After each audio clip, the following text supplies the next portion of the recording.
എല്ലാ മാസവും കറക്റ്റായിട്ട് പീരീഡ്സ് ഒക്കെ ആയിട്ടും പ്രഗ്നന്റ് ആവാത്ത ആൾക്കാരുണ്ടാവും അല്ലേ? എന്തൊക്കെയായിരിക്കും അതിനുള്ള റീസൺസ്? അതിൽ ഒന്നാമത്തെ റീസൺ എന്ന് പറയുന്നത് നിങ്ങൾക്ക് ഓവുലേഷൻ പ്രോപ്പറായിട്ട് നടക്കുന്നുണ്ടാവില്ല.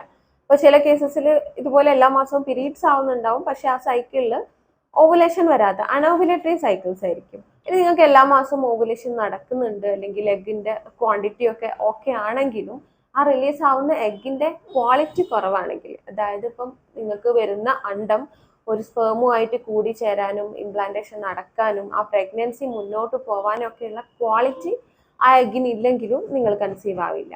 ഇനി ക്വാണ്ടിറ്റി ഓക്കെയാണ്, എഗ് ക്വാളിറ്റി ഓക്കെയാണ്, അങ്ങനെയാണെങ്കിലും ഈ എഗിന്റെ കൂടെ തന്നെ സ്പേമും കൂടെ വരുമ്പോഴല്ലേ പ്രഗ്നന്റ് ആവാം. അപ്പൊ ഈ സ്പേമിനുള്ള ഇഷ്യൂസ്, സ്പേമിന്റെ കൗണ്ട് കുറവാണെങ്കിൽ, അല്ലെങ്കിൽ ചലനശേഷി കുറവാണെങ്കിൽ, അങ്ങനെയാണെങ്കിലും നിങ്ങൾ കൺസീവ് ആവില്ല. ഇനി നിങ്ങൾക്ക് യൂട്രസിനകത്ത് ഫൈബ്രോയിഡ്, എൻഡോമെട്രിയോസിസ് അല്ലെങ്കിൽ ട്യൂബിൽ വരുന്ന ബ്ലോക്കേജ് പോലുള്ള എന്തെങ്കിലും അസുഖങ്ങൾ ഉണ്ടെങ്കിൽ, അതുപോലെ തന്നെ ഹോർമോണൽ ഇംബാലൻസുകൾ, PCOS, തൈറോയിഡ് പോലുള്ള ഇഷ്യൂസ് ഉണ്ടെങ്കിൽ, ഇങ്ങനെ പല കാരണങ്ങൾ കൊണ്ടും നിങ്ങൾ കൺസീവ് ആവാതിരിക്കാം. അപ്പോൾ പീരീഡ്സ് റെഗുലർ ആയിട്ട് വന്നതുകൊണ്ട് മാത്രം നിങ്ങൾ പ്രഗ്നന്റ് ആവണമെന്നില്ല. അപ്പൊ എന്താണ് നിങ്ങൾക്ക് പ്രഗ്നന്റ് ആവാതിരിക്കാനുള്ള കാരണം എന്നുള്ളത് കണ്ടുപിടിക്കലാണ് ഫസ്റ്റത്തെ സ്റ്റെപ്പ്. എന്നിട്ട് അതിനനുസരിച്ചിട്ടുള്ള ഒരു ട്രീറ്റ്മെന്റും അതുപോലെ നിങ്ങളുടെ ജീവിത ശൈലിയിൽ വരുത്തേണ്ട മാറ്റങ്ങളും ചെയ്യാന്നുള്ളതാണ്.